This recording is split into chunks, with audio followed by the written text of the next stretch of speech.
Hi, it's me again with Corel tips and tricks. This is going to be about the attribute EyeDropper. Let's say you have this many lines, and let's see how many there are. There are 18 of them, and they are 1/4 of an inch thick. Well, let's say I want every other line to be an 1/8 inch thick and red. So to do that, I'd have to take this line, go up here, make it a 1/4 inch, and make it red. So there's 2 steps. So let's back up here. What we can do is take a line and we'll go ahead and make it red, and we'll make it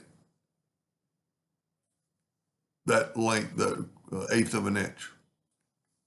Okay. Now I want every other line to be the same, or be red in that thickness. We'll just go down and get your attribute EyeDropper, take a sample of that, and then get on your line and so you're doing 1 click per line, and it's going to be a lot faster. It's kind of hard to get it exactly on there, but you can see the no sign or the goes away, and it saves you a lot of time. Attribute EyeDropper can do a lot.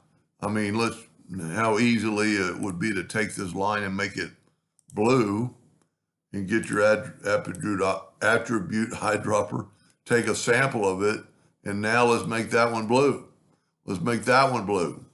Let's make that one blue. So instead of having to go and change the thickness and the color, you can do it with the attribute EyeDropper. Hope that helped a little bit. Thank you for watching.